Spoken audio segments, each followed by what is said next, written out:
Hello, my name is Nikhil and I welcome you all on my YouTube channel. So today I'm going to talk about basic fundamental compute about computers. So we will talk about the basic fundamentals that is related to computer, in which we will discuss about the various generation of computers. Then we will talk about the digital system on which computer works. Then we will talk about binary number system. Then using that binary number system, different types of circuits are drawn like multiplexer, decoder, encoder, then SR latch, D latch. So basically we are going to talk about all the basic fundamentals about the computers. Then we will study one by one. Then we will discuss one each topic one by one. So let's start this concept. So in the computer fundamental, the very first concept is evolution of computers. तो evolution of computers जो हुआ था वो start हुआ था abacus से.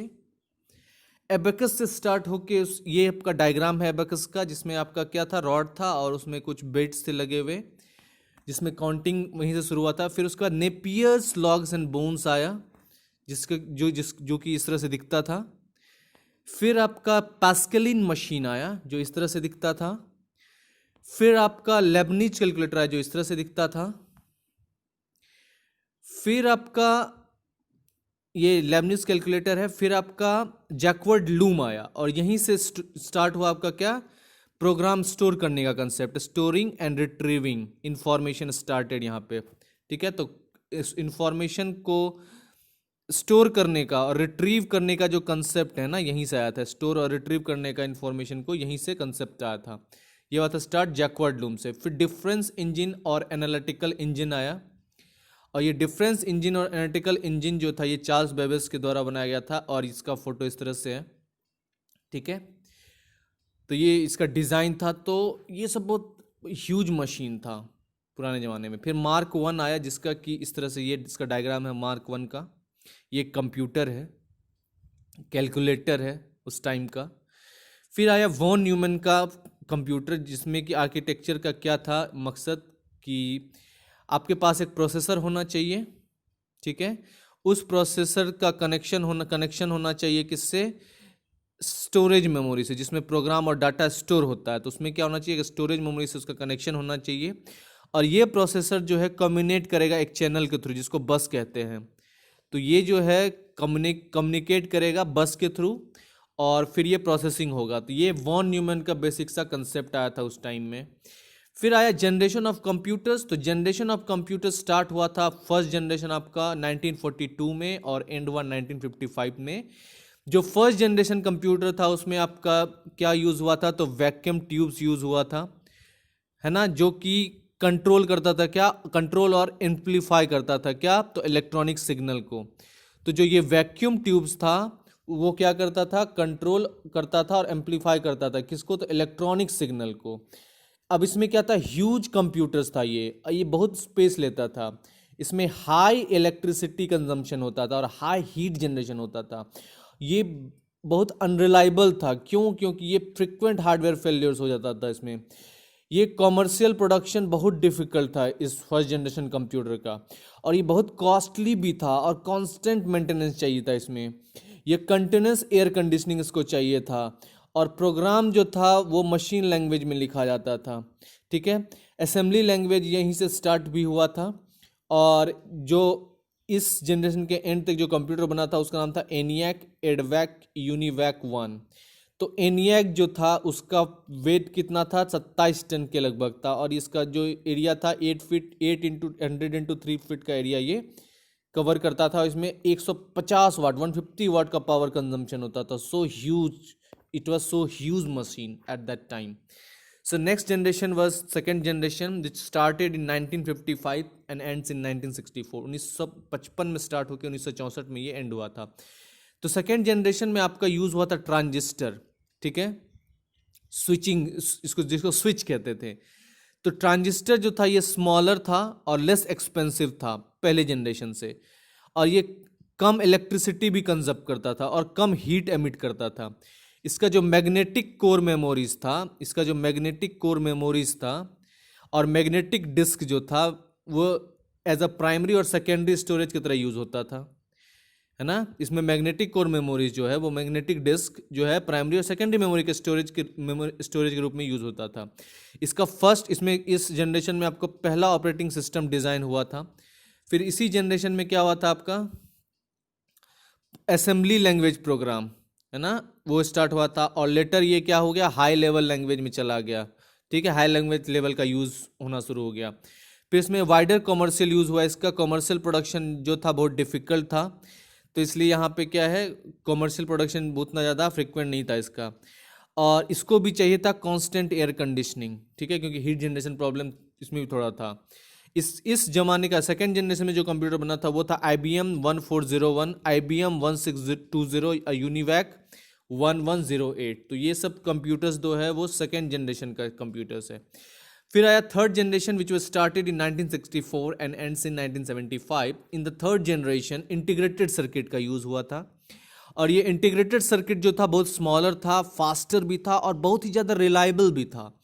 और इसका जो पावर कंजम्पशन था वो भी बहुत लो था और ये बहुत कम हीट एमिट करता था। तो जो ये खूबी थी थर्ड जनरेशन में। और इस जनरेशन का कंप्यूटर था आपका क्या, IBM 360 सीरीज, हनीवेल 6000 सीरीज। ये सब कंप्यूटर आपका थर्ड जनरेशन का कंप्यूटर था। फिर next it was fourth generation which started from 1975 and onwards. So this was the fourth generation. तो फोर्थ जनरेशन में जो इंटीग्रेटेड सर्किट जो है उसमें आ गया LSI, lower scale transition, very large scale integration, और VLSI जिसको कहते हैं वेरी लार्ज स्केल इंटीग्रेशन, जिसमें क्या होता था, एक इंटीग्रेटेड सर्किट पे बहुत सारा मतलब मिलियंस ऑफ ट्रांजिस्टर को फिट आने लगा वो। ठीक है, इसमें जो इंटीग्रेटेड सर्किट जो है इसमें फिर माइक्रो प्रोसेसर का यूज़ होना शुरू हो गया। फिर फोर्थ जनरेशन का कंप्यूटर पोर्टेबल भी हो गया। फिर इसमें नेटवर्किंग का कंसेप्ट आ गया, डाटा कम्युनिकेशन बहुत पॉपुलर हो गया। तो फोर्थ जनरेशन जो था वो एक बहुत ही बड़ा अचीवमेंट था और इस अचीवमेंट के कारण आज हमारे पास कंप्यूटर है और हमारा सारा काम आसान हो चुका है और टेक्निकल एडवांटेज हमें मिल चुका है। And we are in the world, we are in the technical world right now. So ये सब इतना समय लगा, ये 1942 में स्टार्ट होके ये 1975, इतने सालों के बाद हमारे पास वो मशीन है। फिर क्या है, तो इसमें जो आपका क्या था, डिफरेंट टाइप्स ऑफ, एक तो ये था, फिर क्या था इसमें फोर्थ जनरेशन में जो सेकेंडरी मेमोरी था उसमें हाई स्टोरेज कैपेसिटी था। ये बहुत ही रिलायबल और पावरफुल था और साइज में भी स्मॉल था, तो कहीं भी इसको उठा के ले जा सकते थे। इसमें पावर कंजम्पशन बहुत ही कम था, हीट जनरेशन भी बहुत कम होता था, इसका जो कॉस्ट ऑफ प्रोडक्शन था बहुत ही कम था। इसलिए यहीं से कंसेप्ट हमें डेस्कटॉप लैपटॉप का आना शुरू हो गया। फिर नेक्स्ट आया फिफ्थ जनरेशन कंप्यूटर। जो फिफ्थ जनरेशन कंप्यूटर है उसमें पैरेलल प्रोसेसिंग का कंसेप्ट शुरू हो गया। फिर सुपर कंडक्टिविटी का कंसेप्ट आ गया, यहाँ पे आर्टिफिशियल इंटेलिजेंस जिसमें नेचुरल लैंग्वेज प्रोसेसिंग सब का कंसेप्ट आ गया। तो ये सब क्या, रोबोटिक्स का टाइम आ गया। तो ये सब आपका फिफ्थ जनरेशन का कंप्यूटर का था। तो ये सब बेसिकली जनरेशन ऑफ कंप्यूटर जो था, ये एडवांसमेंट होने में बहुत टाइम लगा। और जो फादर ऑफ कंप्यूटर है वो चार्ल्स बेबेज को माना जाता है। उसके बाद जो है कंप्यूटर में सबसे अहम योगदान था कंप्यूटर के मशीन को बनाने में वॉन न्यूमन का। और वो एक साइंटिस्ट था और वो एक मैथमेटिशियन था, लेकिन उसका इंटरेस्ट आ गया कंप्यूटर में, तो वो वॉन न्यूमन आर्किटेक्चर दिया जिस पे अभी तक कंप्यूटर बन रहा है। उस वॉन न्यूमन आर्किटेक्चर का बेसिक सा कंसेप्ट क्या था, आपके पास एक इनपुट यूनिट होना चाहिए, वो इनपुट यूनिट कनेक्टेड होना चाहिए एक सेंट्रल प्रोसेसिंग यूनिट से, CPU। किससे, तो CPU। अब ये CPU जो है वो किससे कनेक्ट होगा, तो एक मेमोरी से कनेक्ट होगा। और ये फिर से ही CPU फिर किससे कनेक्ट होगा, तो आउटपुट यूनिट से कनेक्ट होगा। तो मतलब मेन जो था ये CPU जो था, यही इसी का फंक्शनैलिटी मेन था कि एक आपके पास इनपुट यूनिट होना चाहिए, एक मेमोरी होना चाहिए स्टोर करने के लिए, और एक आउटपुट यूनिट होना चाहिए प्रिंट आउट करने के लिए, मतलब रिजल्ट दिखाने के लिए। और सारा प्रोसेसिंग जो होगा वो इस CPU सेंट्रल प्रोसेसिंग यूनिट के अंदर होगा, तो इसी को प्रोसेसर भी कहते हैं। अब इस सेंट्रल प्रोसेसिंग यूनिट के अंदर आपका ALU होता है, अर्थमेटिक लॉजिक यूनिट, जो कि जनरली ऑपरेशन परफॉर्म करता है। फिर आपका कंट्रोल यूनिट होता है जो कि सारे ऑपरेशन को कंट्रोल करता है। फिर आपका रजिस्टर जो होता है ये फास्ट मेमोरी है, मतलब इसमें क्या है, कैश मेमोरी जो होता है, जो मतलब कुछ कोई भी इंस्ट्रक्शन को तुरंत स्टोर करता है और वो तुरंत एक्सिक्यूट करने, फेच करता है और एक्सिक्यूट करता है। तो ये सब जो होता है काम, अभी तुरंत काम, जिस चीज़ का जरूरत होता है, जिस भी इंस्ट्रक्शन का, उसको क्या, डाटा का, उसको स्टोर करता है रजिस्टर्स में। तो रजिस्टर एक क्या है, स्टोरेज की तरह काम करता है। तो ये बेसिक फंक्शनल कंपोनेंट है कंप्यूटर का आपका। फिर नेक्स्ट है आपका क्या, जो कंप्यूटर होता है सीपीयू होता है, ये सीपीयू जो होता है आपका, ये आपका मेन मेमोरी से कनेक्टेड होता है। कैसे? तो बस के थ्रू। तो सिस्टम बस जैसे एक वायर होता है जो इलेक्ट्रिसिटी कंडक्ट करता है, उसी तरह से बस जो होता है, सिस्टम बस, वो क्या करता है, डाटा, बाइनरी डाटा को ट्रांसफर करता है। कहाँ से? तो सीपीयू से मेन मेमोरी, एएलयू, सीयू। तो ये जो ट्रांसफर होता है ये सिस्टम बस के द्वारा होता है। और ये सिस्टम बस जो है ये कनेक्टेड होता है आपका कंट्रोलर से, और ये कंट्रोलर जो है, एक कंट्रोलर कनेक्टेड होता है इनपुट डिवाइस से, एक कंट्रोलर कनेक्टेड होता है आउटपुट डिवाइस से। तो ये कॉमन बस आर्किटेक्चर है, इसी बस आर्किटेक्चर पे हमारा कंप्यूटर सिस्टम वर्क करता है। फिर क्लासिफिकेशन ऑफ कंप्यूटर्स में आपको क्या है, डिजिटल कंप्यूटर्स आता है, एनालॉग कंप्यूटर आता है। डिजिटल कंप्यूटर में आपका क्या है, 0-1 बाइनरी फॉर्मेट में वो सिस्टम होता है, 0-1 के फॉर्म में, जिसमें सर्किट डिजाइन होता है, गेट लॉजिक गेट्स बनते हैं। लॉजिक गेट्स जो होता है वो बाइनरी लॉजिक पे बनते हैं। तो इसलिए क्या है, ये आपका क्या है, 0-1 पे बेस्ड डिजिटल कंप्यूटर। और एनालॉग एक कंटिन्यूस सिग्नल, जैसे साइन वेव, कॉसाइन, उसको साइन वेव, ये कंटिन्यूस सिग्नल वाला है ये, ठीक है, कंसेप्ट एनालॉग कंप्यूटर का। फिर क्या है, हाइब्रिड कंप्यूटर, जो वो मिक्सचर होता है एनालॉग और डिजिटल सिस्टम का। फिर आपका जो है डिजिटल कंप्यूटर्स को क्लासिफाई किया गया आपको माइक्रो कंप्यूटर्स में, मिनी कंप्यूटर्स में, मेन फ्रेम्स कंप्यूटर्स में, और सुपर कंप्यूटर्स में। फिर उसके बाद आता है कंप्यूटर स्पेक्ट्रम। तो कंप्यूटर स्पेक्ट्रम में सबसे पहले जो होता है, देखिए किस तरह से ये कंप्यूटर का यूज कैसे होता है। एक तो डिस्पोजेबल कंप्यूटर किसको कहते हैं, तो डिस्पोजेबल कंप्यूटर वो होता है जिसका की प्राइस $0.5, मतलब approximately that will be equal to 200-300 rupees, जिसमें आपको ग्रीटिंग कार्ड्स आते हैं। उसमें वो भी कंप्यूटर की तरह होता है, जिसमें कुछ भी साउंड लगा होता है, हैप्पी बर्थडे का, हैप्पी मैरिज एनिवर्सरी, कुछ भी ऐसा होता है।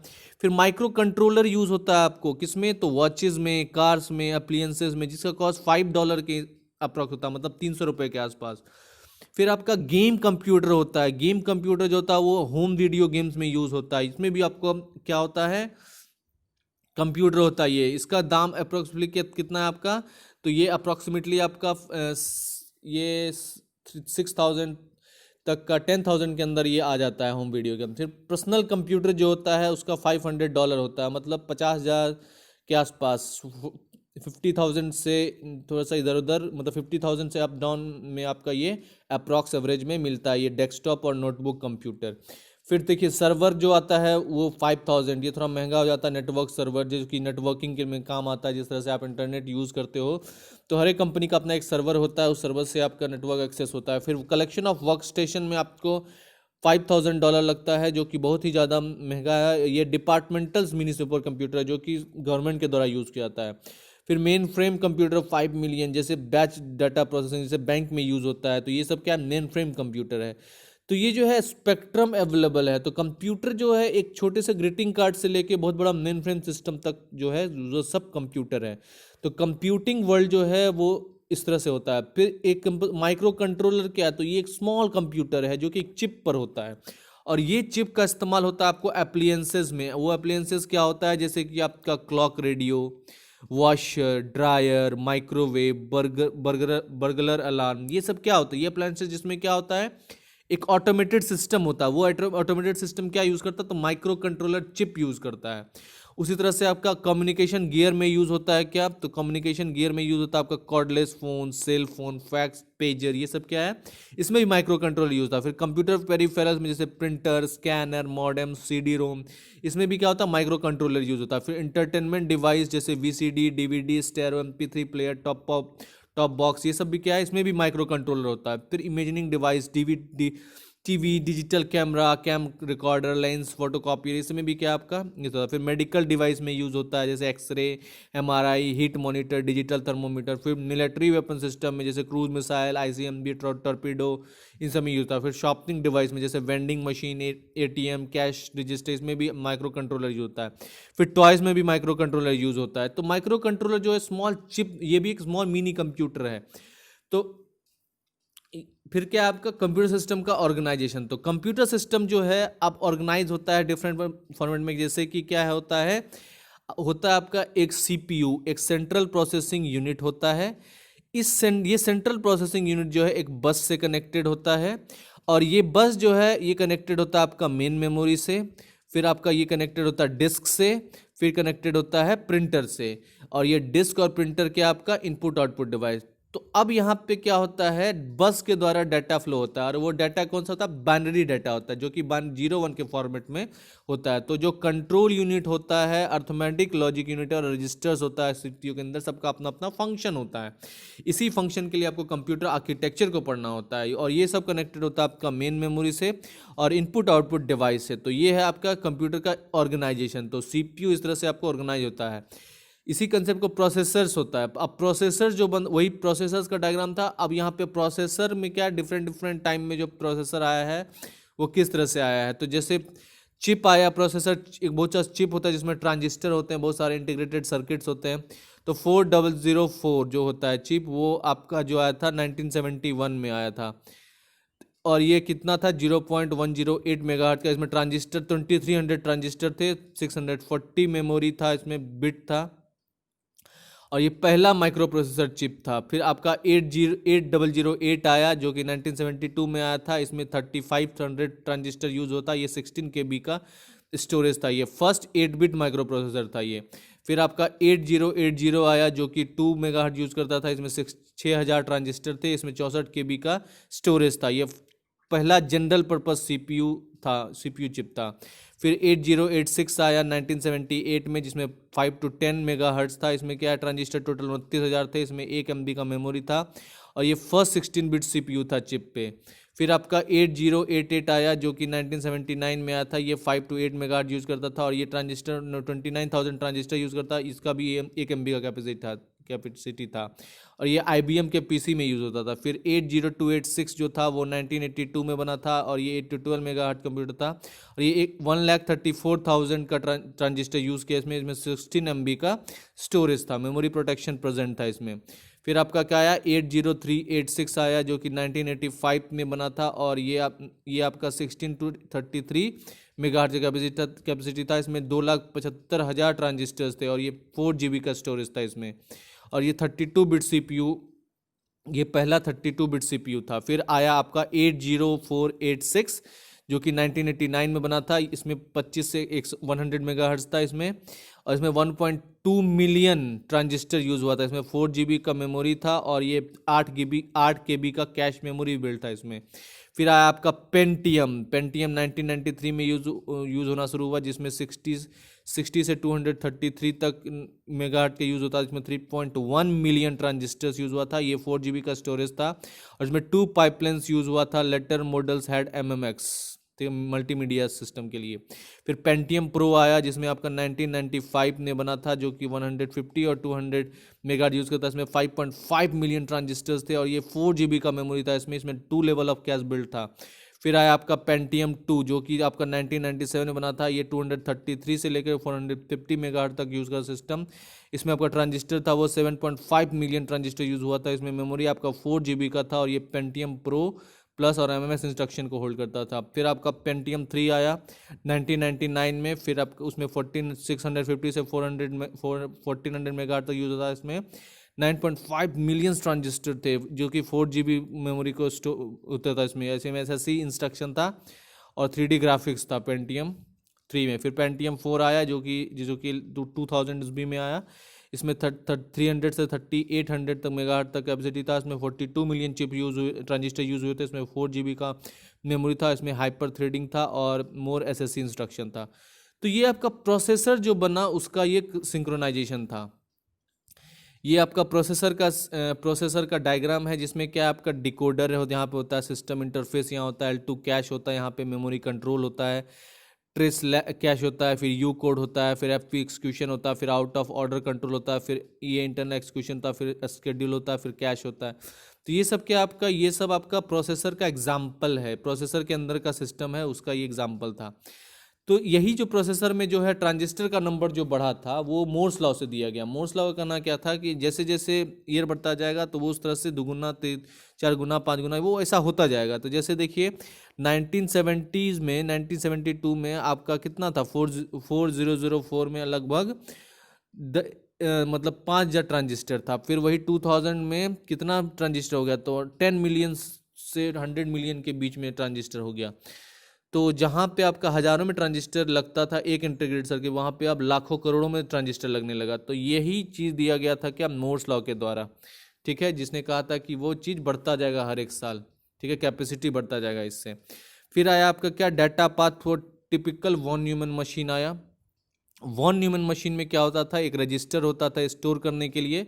इसमें क्या होता था, ऑपरेंड ए और बी को स्टोर किया जाता था किसी ब्लॉक में।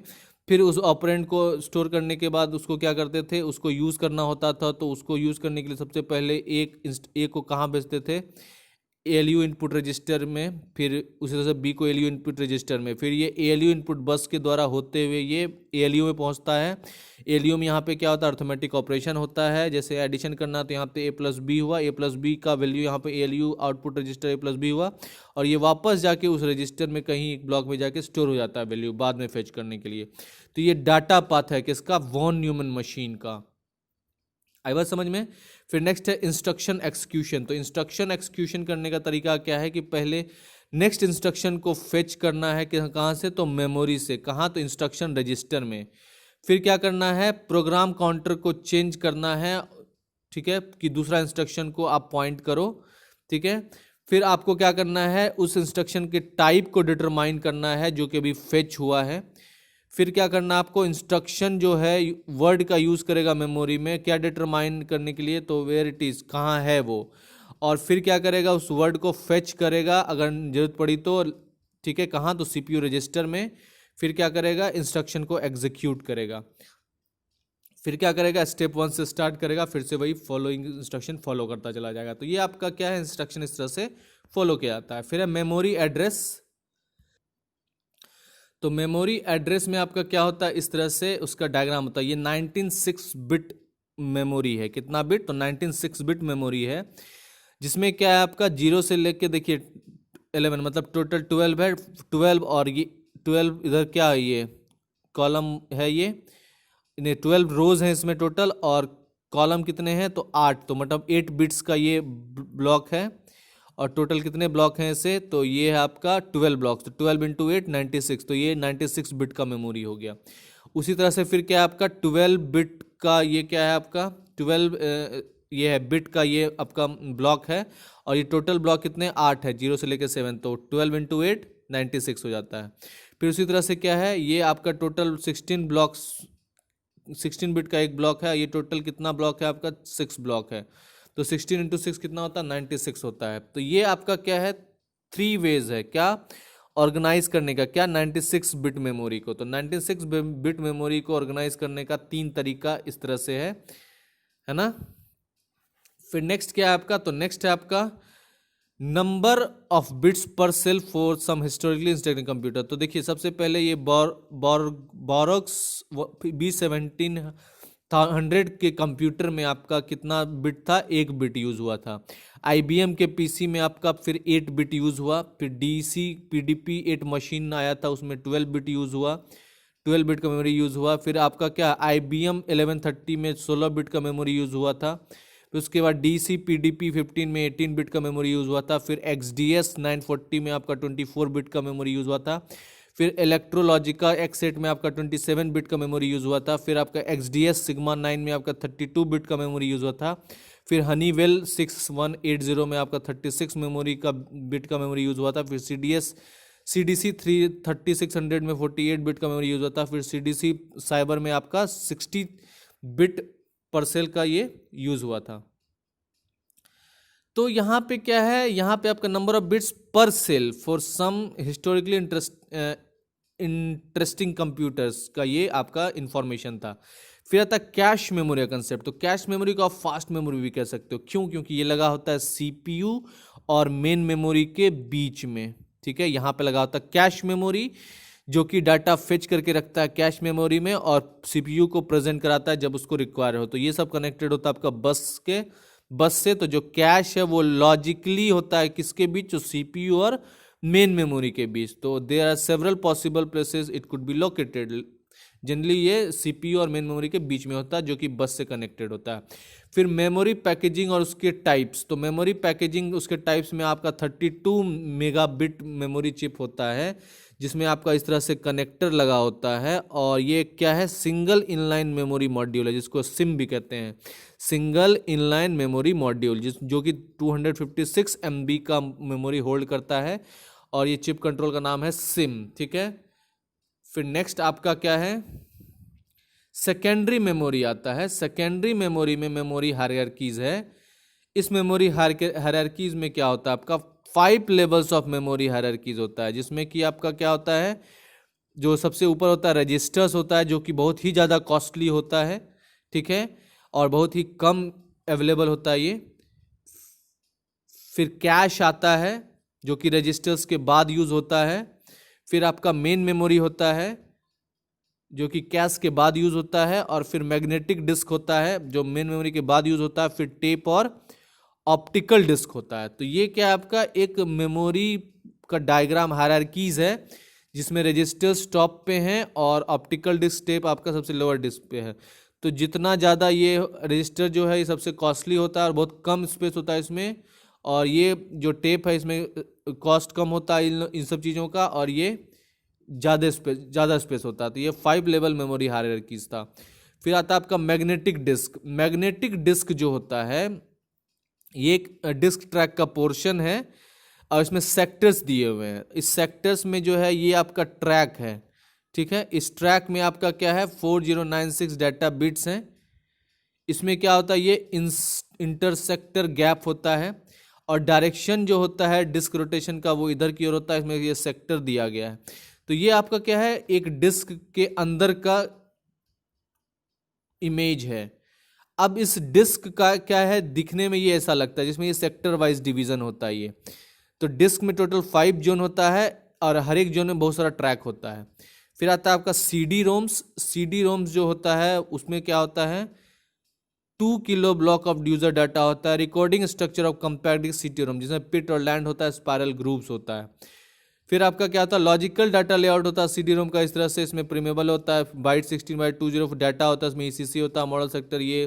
तो ये आपका क्या है, उसके अंदर का ये स्ट्रक्चर होता है। फिर DVD आता है। DVD होता है, वो DVD होता है सिंगल साइडेड होता है, जिसमें सिंगल लेयर यूज होता है। इसमें 4.7 GB का स्टोरेज होता है। फिर सिंगल साइडेड और डुअल लेयर में आपका 8.5 GB का स्टोरेज होता है। फिर डबल साइडेड और सिंगल लेयर में आपका 9.4 GB का स्टोरेज होता है। फिर डबल साइडेड डुअल लेयर में आपका 17 GB का स्टोरेज होता है। तो ये DVD का स्टोरेज आपका इंफॉर्मेशन था।